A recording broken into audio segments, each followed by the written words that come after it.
한국고등교육자단이 후원하는 전문 서평지 서울 리뷰어 북스 서평지에 실린 내용 그 너머의 얘기까지 들어보는 리뷰의 발견 그 11번째 시즌의 4번째 시간입니다. 안녕하세요. 전 리뷰의 발견 진행을 맡고 있는 숭실대 정보사학과의 정인관이라고 합니다. 오늘은 크리스토퍼 놀란 감독의 대작 오펜하이머의 영화평을 쓰신 서울대학교 과학학과 홍성욱 교수님 모시고 영화에 대한 이야기 나눠보도록 하겠습니다. 교수님 안녕하세요. 안녕하세요. 예. 사실 저희 그 서울 리뷰어 북스에 굉장히 아주 제일 자주 나오시던 출연자셨는데 이번엔 좀 오랜만에 뵙는 것 같습니다. 예, 그동안 어떻게 지내셨는지요? 뭐 연구년으로 이런저런 밀린 일들을 하면서 지내고 있습니다. 연구년 기간의 목표가 밀린 일을 끝내자 하는 거였는데 시작할 때보다 더 많아진 것 같은 밀린 일이 계속 이렇게 새로운 일들이 새로운 일들을 또 맡고 그래서 그러면 이제 내년 3월에 돌아오시는 네, 건가요? 맞습니다.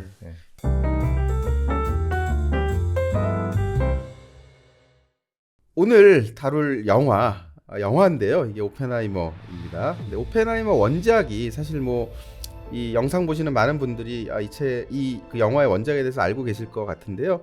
카이 버드와 마틴 셔윈이 쓴 평전 아메리칸 프로메테우스입니다. 영화가 나오기 전에도 알만한 사람들에게 널리 알려져 있었지만 영화가 나오고 나서는 거의 베스트셀러가 되고 굉장히 많이 읽히고 있는 걸로 알고 있는데요. 교수님도 이 책 예전에 읽어보셨나요? 예, 그럼요. 사실 이걸 원소를 읽지는 않았었고요.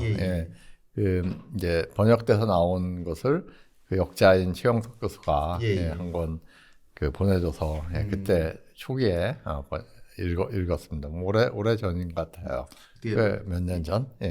재밌게 읽으셨나요 그때? 그때 진짜 원래 이제 오펜하이머의 일생이나 이런데 관심이 있었고 그 전에 리차드 로즈의 원자 폭탄 만들기, 수소 폭탄 만들기 이런 책들을 봤었기 때문에 이 책 아주 흥미롭게 그냥 거의 단숨에 물론 단숨에 읽기는 상당히 두꺼운 책이지만 단숨에 읽었습니다. 이 영화 말씀드린 것처럼 원작 도서도 베스트셀러였고요. 특히 이제 그 감독이 크리스토퍼 놀란이라고 하는 어떻게 보면 흥행의 보증수표 같은 감독이었기 때문에 엄청난 관심을 끌어모았고 실제로 많은 관객을 불러온 것으로 알고 있습니다. 자, 이 영화 전반적으로 어떻게 평가하시나요? 그러니까 이게 사람에 따라서 진짜 평가가 굉장히 다를 것 같아요. 근데 저는 놀란 감독의 작품을 놓고 보면은 인셉션이 더 좋았다라는 식으로 생각을 해요. 인셉션 정말 제가 본 영화 중에 거의 한 10손가락에 꼽을 수 있는 그런 정도의 영화였고 근데 이것도 상당히 괜찮았어요. 이게 전기라는 바이오그래피의 바탕을 하고 있기 때문에 거기서 많이 벗어날 수가 없잖아요. 그렇죠. 그래서 이걸 어떻게 영화로 일반 대중의 흥미를 끌게 만들 수 있나? 저는 이제 그게 굉장히 궁금했었는데, 그거를 고려했을 때는 정말로 잘 만들었던. 그러니까 뭐라 그럴까? 이게 완전 가상적인 어떤 인물의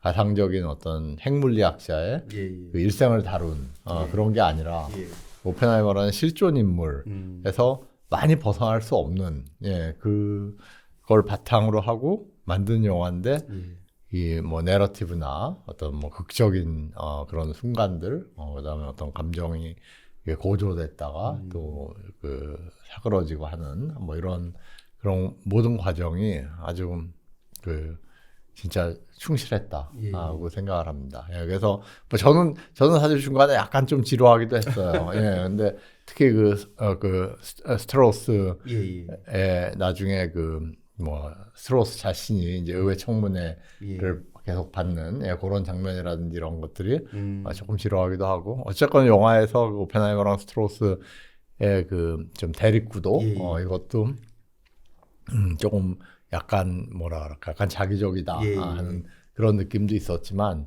또 어떤 분들은 그게 결국 영화를 끌고 갔던 하나의 큰 힘이다. 전혀 지루하지 않았다. 진짜 순삭이었다. 30분 동안 본 것 같았다. 이런 분들도 꽤 계신 걸 보고는 하여튼 뭐 훌륭한 영화라고 생각합니다. 네.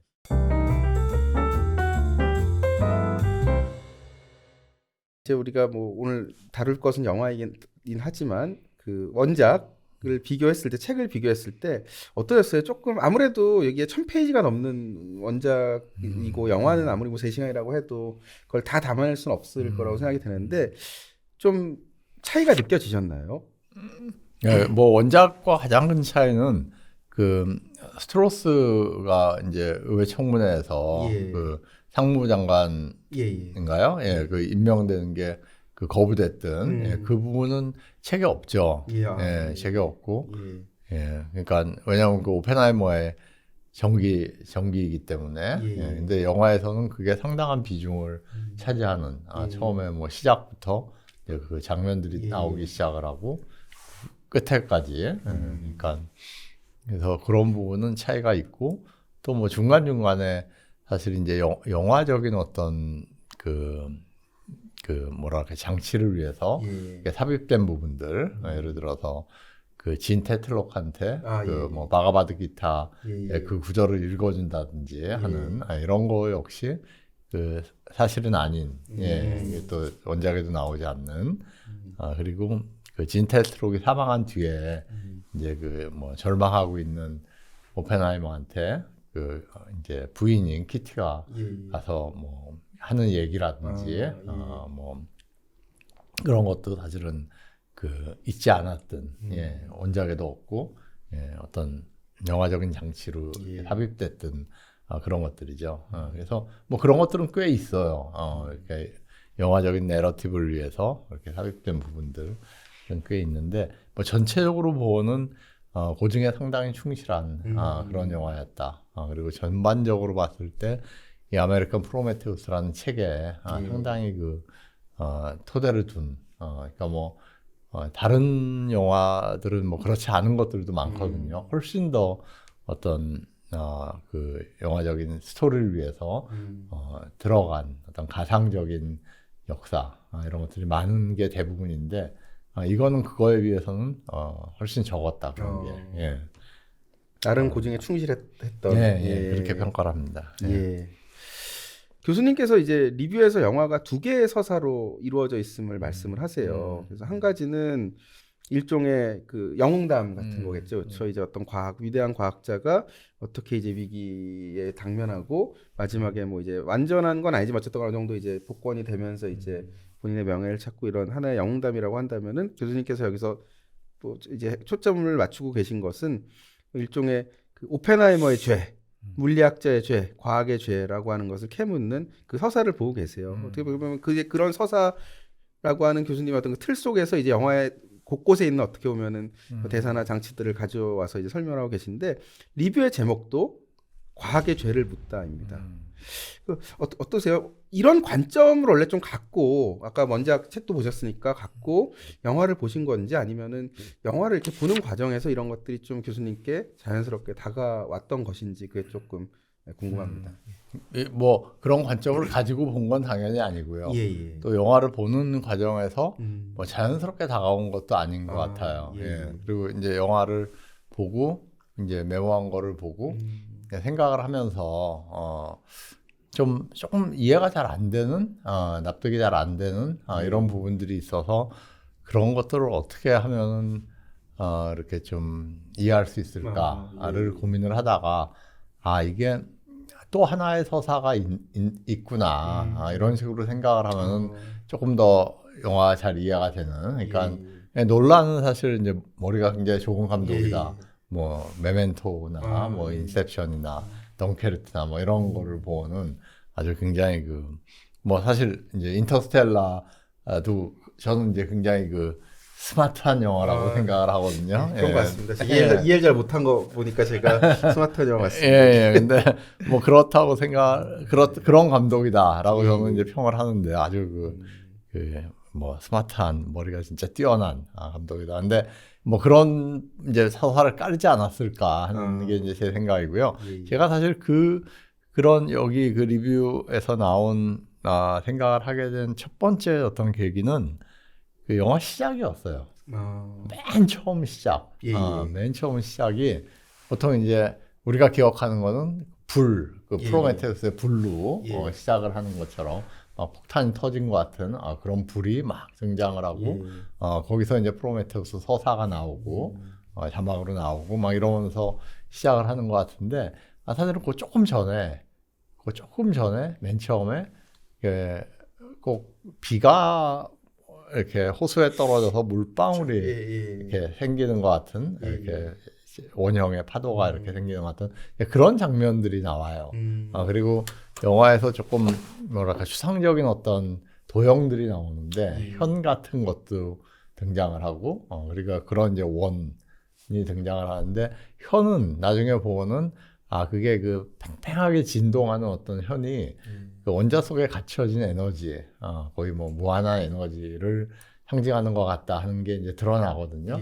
근데 그 원이 뭘까, 원의 모양이 하는 것들은 계속 영화에 등장을 하는데 그걸 끝까지 그 해답이 안 주어지고 있다가 영화의 맨 끝에 가서 그 해답이 주어져요. 근데 그게 그러니까 이제 하나의 원자폭탄이 아니라 뭐 수십 개, 수백 개의 원자폭탄들이 계속해서 터져 나가면서 지구의 일부를 완전히 그 화염으로 이렇게 덮어버리는. 그래서 어떤 분들은 그걸 보고 이 영화가 결국 SF 영화였나? 약간 이런 네, 그런 뭐 코멘트를 하기도 하시고 그래요. 근데 이제 결국 이게 그렇게 연결이 되는구나 하는 이제 생각이 들더라고요. 그게 이제 하나고. 두 번째는 그 사과. 사과가 이제 뭐 사과 사건이 원래 있었던 사건이다. 독사과가 뭐 아니다 하는 거에 대해서 약간 이견들이 있지만은 뭐 이 원작에 보면은 있었던 사건으로 이제 기록이 되어 있거든요. 그리고 영화에서도 실제로 이제 오펜하이머가 사과의 독을 타고 거기서 이제 닐스 보어가 그거를 먹으려고 그러는 순간에 이제 낚아채서 버리는 장면이 있죠. 원래는 닐스 보어는 등장하지 않는데, 근데 그리고 그 사과 사건에 대한 디테일도 남아 있는 게 없고, 근데 영화에선 그러니까 상당히 강조를 하고 있단 말이에요. 그런 식으로. 근데 이제 그게 뭘까 이렇게 고민을 하다가, 결국은 이제 어떤 그 지식의 나무, 그 이브가 이렇게 따서 한 입 깨물었다는 그러니까 뭐 죄의 어떤 근원, 선악과, 그거를 상징하는 게 아닌가. 결국 이제 그렇게 해서 죄가 시작이 된 아는 것 자체가 물리학자들이 이렇게 원자 속의 에너지를 이해를 하고 그걸 이용하는 방법을 찾고 그것으로 이제 폭탄을 결국 만들고 투하를 하고 했던 그런 것에 그 내재한 어떤 죄를 캐묻는 그런 게 아닌가 생각이 들었는데 이 영화에서 보면은 여성들이 등장을 하거든요. 진 테틀록도 등장하고 키티, 그 오펜하이머의 부인도 등장하는데 진 테틀록이 중간에 어떤 얘기를 하냐면은 당신은 굉장히 복잡한 사람 같지만 사실은 되게 단순한 사람이다는 얘기를 해요. 그리고 이제 키티도 오펜하이머한테 뭐 그렇게 괴로워하면은 용서할 줄 알았어. 마지막에도 당신이 그렇게 그 청문회에서 두들겨 맞고 막 이런 모습을 보여주면은 세상이 당신을 용서할 줄 알았냐? 용서하지 않는다라고 얘기를 하는 장면이 있는데 이제 그런 것들이 조금 그 여성이라는 좀 다른 시각에서 사실 그 여성들을 빼면은 다 남자들이잖아요. 그렇죠. 핵물리학자도 그렇고 그 원자폭탄을 만들었던 로스알라모스에서의 핵심적인 과학자들도 그렇고 군인도 그렇고 그것을 투하 결정한 정치인들 뭐 이런 사람들도 다 남성들인데 그 약간 다른 시각에서 그런 것들을 얘기하고 있는 게 아닌가 뭐 하는 생각이 들었어요. 그래서 결국 이제 이 영화평의 구조를 그렇게 두 개의 서사로 잡아서 가지고 간 거죠. 아는 만큼 보인다고 같은 영화를 봤는데 저랑 너무 다른 거를 보신 것 같아서 보면서 굉장히 한번 좀 약간 한번 다시 좀 보고 싶다 이 관점에서 다시 보면 어떨까라는 생각이 좀 들 만큼 굉장히 좀 어쨌든 흥미롭게 저는 읽었었습니다. 그 교수님께서는 이제 오펜하이머라고 하는 인물을 현대 프로메테우스 이게 사실 아메리칸 프로메테우스가 원작인데 이거에 대해서도 이 적합성에 대해서 질문을 던지세요. 이 사람을 과연 우리가 프로메테우스와 여러모로 너무 다르다 뭐 이렇게 말씀을 하시는데 그러면서 이제 하시는 말씀이 이제 책임을 지는 것은 일종의 싸우는 것이어야 되는데 오펜하이머는 싸우지도 않았고 결과적으로 죄로 포장된 길을 걸었음을 강조하십니다. 이거 읽으면서 들었던 생각이 약간 좀 늘 궁금했지만 뭐 딱 특히 답이 있지 않은 오늘도 사실 어떤 답이라기보다는 교수님 생각을 좀 여쭤보고 싶은데 과학자들이 어디까지 자기 연구가 가져올 사회적 파장이나 영향에 대해서 윤리적인 책임을 져야 되는가? 오펜하이머가 이런 상황에서 어떻게 했어야 하는 걸까? 애초에 만들지 말아야 되는 거였을까? 혹은 만들었다면 나중에 뭐 아인슈타인 이런 사람들처럼 뭔가 그런 활동을 해야 되는 걸까? 뭐 이런 생각이 좀 들었어요. 교수님 생각을 좀 듣고 싶습니다. 예. 그러니까 뭐 사실 이제 이게 지금의 어떤 시간이 한참 지난 다음에 평가나 이런 것도 아니고 그 당시에 있었던 평가인데요. 그 하여튼 히틀러의 그 제3제국이 원자폭탄을 만들고 있다라는 생각을 했잖아요. 과학자들이 또 그 생각에는 근거가 있었고요. 왜냐하면 그 핵분열이라든지 뭐 연쇄 반응 이런 걸 처음 발견한 쪽도 독일이었고 그리고 양자 물리학이 탄생한 것도 독일이었고 그리고 독일에 뭐 하이젠베르크라든지 이런 쟁쟁한 물리학자들이 아직도 다 있고 예. 그래서 당연히 그쪽에서 시작을 할 거다. 또 뭐 하고 있다. 라는 것도 맞았고 그래서 시작을 했는데 그 어느 단계에서 독일이 원자폭탄을 안 만들고 있다.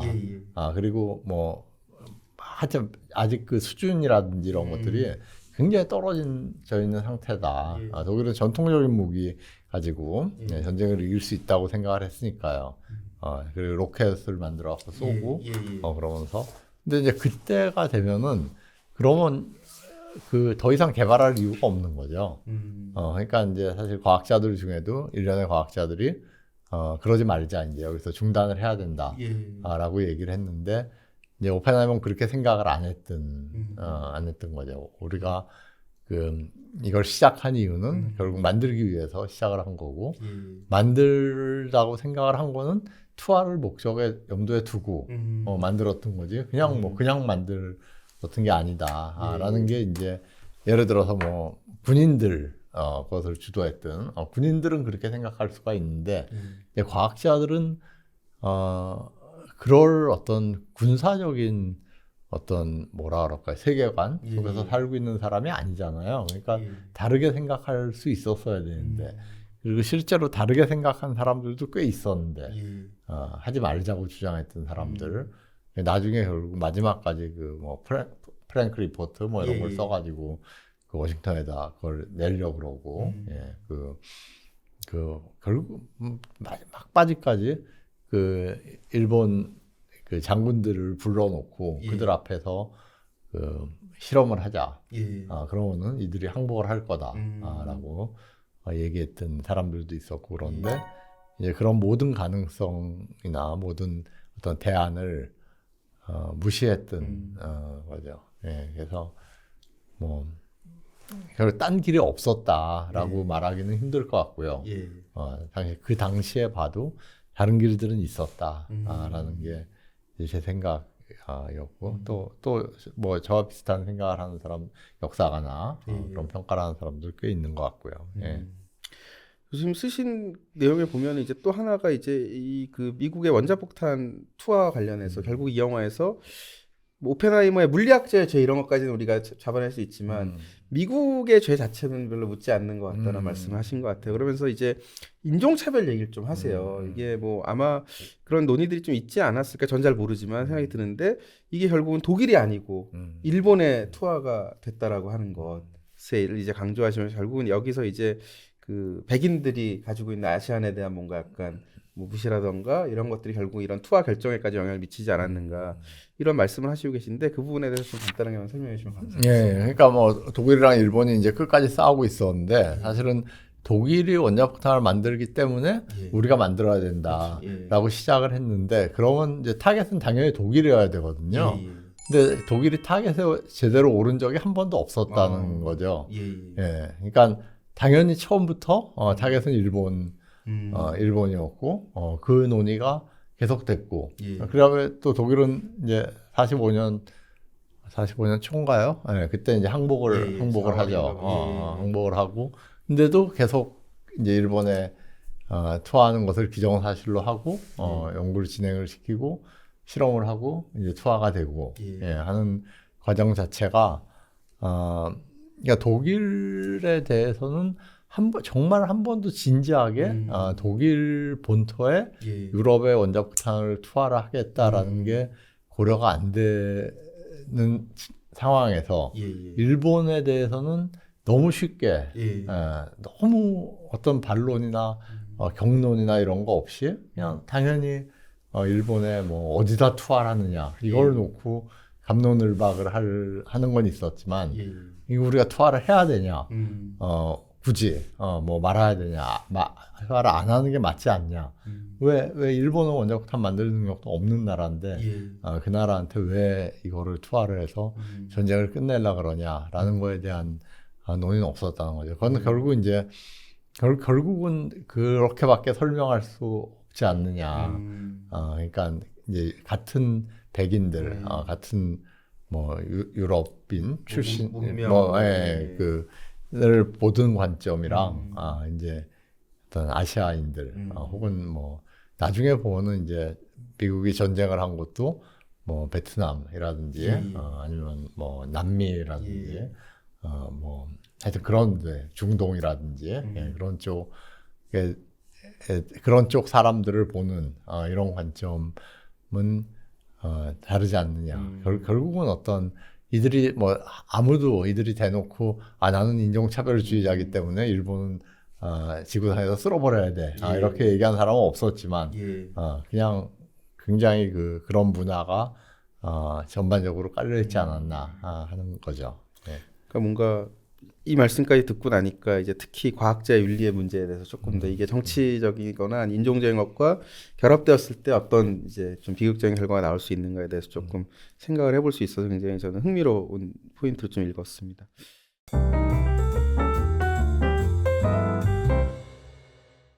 자, 과학학자십니다. 그래서 과학학 STS 과학기술과 사회 얘기로 조금 들어가 보면은 과학학 연구에서 이 오펜하이머라고 하는 인물 혹은 사실 맨하탄 프로젝트는 워낙 아마 거의 뭐 현대 단일 과학적 어떤 그런 사건으로 가장 유명한 모두가 이름을 알고 있는 그 프로젝트인데요.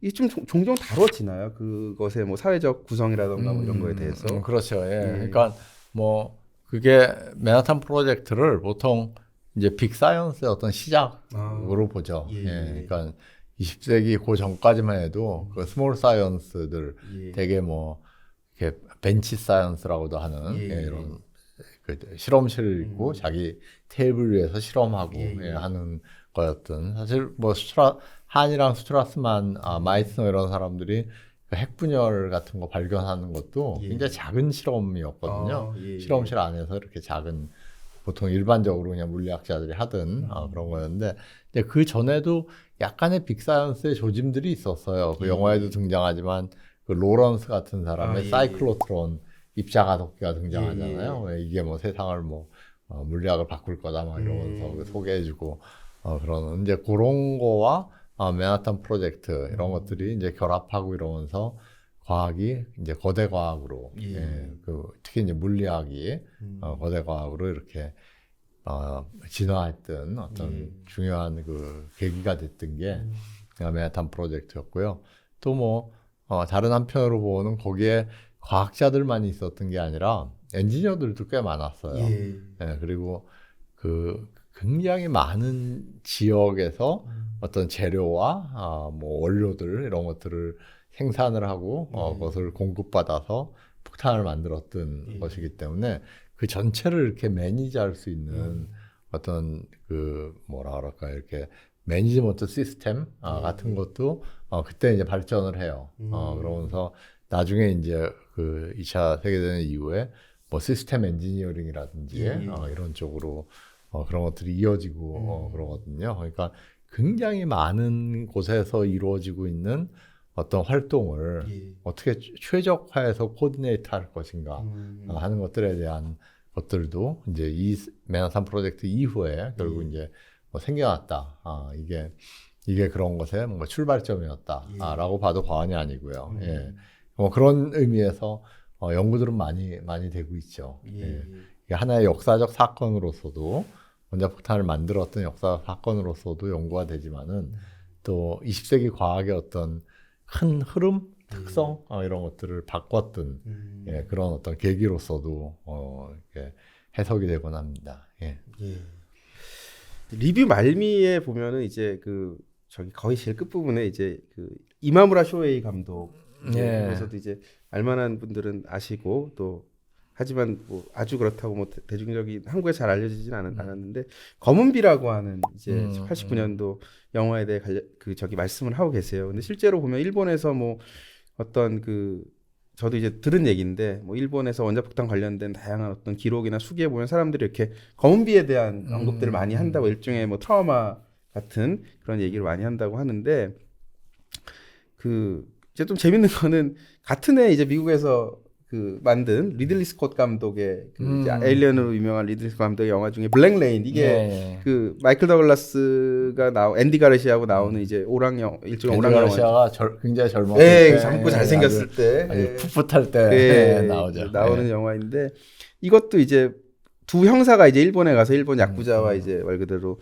싸우는 얘기인데 이것도 검은비입니다. 흑우인데 이제 거기서 보면은 되게 흥미로웠던 거는 이제 늙은 야쿠자 보스가 나와가지고 이제 얘기를 하는데 이제 이 사람의 얘기가 이제 그 마이클 더글라스 형사를 앉혀놓고서 니네 미국 애들 때문에 말 그대로 일본의 어떤 것들이 너무 이렇게 안 좋아졌다 말 그대로 그 자기가 이제 어렸을 때 B19 이제 전투기가 와가지고 이제 폭탄을 투하하고 딱 갔는데 한참 있다 올라와 보니까 잿더미가 돼 있고 도시는 하늘에선 검은비가 내리고 있다. 근데 그 검은비가 그 원자폭탄이겠죠. 결국 그것뿐만이 아니고 이제 결국은 미국의 물질 문명이 모든 걸 다 일본의 걸 파괴했다 이런 식의 얘기가 나옵니다. 그래서 약간 조금 같은 해에 만들어졌다는 게 되게 좀 재밌었는데 뭐 원래대로 돌아와서 이마무라 쇼헤이 감독의 검은비에 대해서 좀 간략하게 말씀을 해주실 수 있을까요? 네, 그 뭐 하여튼 영화 자체는 그렇게 막 무겁거나 막 이런 건 아니에요. 오히려 좀 약간 코믹한 그런 요소들도 많이 있는데. 그 야스코라는 이제 여성이 젊었을 때 그 작은 아버지 부부와 히로시마에 살다가 이제 그 섬광이죠. 결국 이제 그 빛과 열을 그 작은 아버지는 그래서 얼굴에 이제 흉터가 생기고 피폭되는 거죠. 피폭되고 그 야스코는 배를 타고 이렇게 그때 그 뭐 물고기 잡았나 하여튼 뭐 그런 걸 하다가 검은비를 맞아요. 그래서 얼굴이 이제 몸이 전체가 다 새까매져 가지고 집에 돌아오죠. 집에 돌아오니까 너무 뭐 콜타르 같은 게 묻었다. 막 이러면서 빨리 가서 씻어라. 그러고 이제 가서 씻고 막 옷도 빨고 막 이러는데 이제 그 도시에 이제 불이 나서 불이 점점 번지니까는 뭐 도망가야 된다 막 이러면서 잠깐 이제 그 원폭이 터지는 버섯구름도 나오고요. 근데 이제 완전히 파괴된 히로시마 그래갖고 전부 사람들이 그냥 이렇게 뭐 어떤 사람은 이제 진짜 새까맣게 타가지고 죽어 있고 어떤 사람은 아주 큰 화상들을 입어서 이렇게 막 길을 돌아다니고 있고 막 이런 장면이 나오고 하여튼 그러다가 이제 영화의 설정은 그로부터 몇 년 뒤에요. 몇 년 뒤에 거기서 좀 떨어진 마을에서 이제 농촌에서 이렇게 같이 살고 있는데 거기서 이제 병에 걸리는 거죠. 병에 걸려서 그냥 병에 걸리는 수 있다는 그 두려움, 내가 그 피폭당한 걸로 인한 어떤 질병 그리고 그 마을의 보호는 이제 뭐 그 피폭은 아니지만 2차 세계대전 때문에 약간 정신 이상이 된 이제 그런 사람도 살고 있고 할머니도 사는데 약간 좀 이상하고 뭐 하여튼 계속 이제 그런 데서 일들이 일어나면서 뭐 이제 어떤 사람은 죽기도 하고 또 사람이 이제 죽고 나중에 이제 야스코는 결혼을 시키려고 막 이러는데 또 결혼이 잘 안 되고 그리고 이렇게 몸에 종기 같은 게 생겨갖고 나중에 보니까 종양이에요. 종양이고 근데 그거를 막 혼자서 집에서 이렇게 치료를 하고 영화에서 이제 유명한 장면은 그 목욕을 하다가 이렇게 머리를 빗는데 갑자기 이제 머리카락이 숨펑 이제 빠져 나가는 뭐 이런 것도 있고 그 중간에 보면은 어떤 장면이냐면 이제 그 마을 사람 한 명이 이렇게 아파갖고 이렇게 그 아마 피폭 간접 피폭 뭐 이런 것 때문에 아파서 이렇게 이제 있다가 자기는 그 왜 미국이 이거를 떨어뜨렸는지 이해가 안 된다. 일본은 어차피 전쟁에 지고 있었는데 이제 그 작은 아버지가 전쟁을 빨리 끝내려고 그랬다 그러는 것 같다. 그럼 전쟁을 빨리 끝내려면 왜 도쿄에 떨어뜨리지?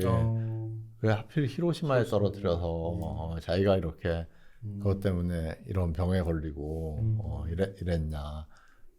그거는 어떻게 설명을 하냐? 그러니까 뭐 글쎄요, 그러니까 자기는 그거에 대한 답을 얻기 전까지는 눈을 감을 수 없을 것 같다. 이거에 대한 이 질문에 대한 답을 얻기 전. 그러니까 사실 이제 그게 또 많은 얘기를 해주고 있는 그런 영화죠. 근데 그 리들리 스캇 블랙레인도 저 이제 그 당시에 봤어요. 그 당시에 보면서 그 야쿠자 보스의 말도 기억을 해요. 거기서 거기서 그래서 이제 블랙레인이라는 그 제목이 왔구나 하는 것도 기억이 나고 이제 그때 보면은 하여튼 그 일본 야쿠자 안에서 어떤 문제들이 생기는 거잖아요. 그렇죠. 한 사람 막 되게 이상하게 행동하고 젊은 사람과 늙은 사람 사이에 갈등이 생기는데 그걸 일본이 자체적으로 약간 어떤 뭐 의리 뭐 이런 것 때문에 해결을 못 하고 있으니까 이제 마이클 더글라스가 내가 해결해 주겠다. 뭐 나는 외지인이다. 뭐 나는 미국인이기 때문에 나를 이용하면 된다. 뭐 거의 약간 이런 식으로 그렇게 했던 그런 것도 흥미있었던 것 같아요.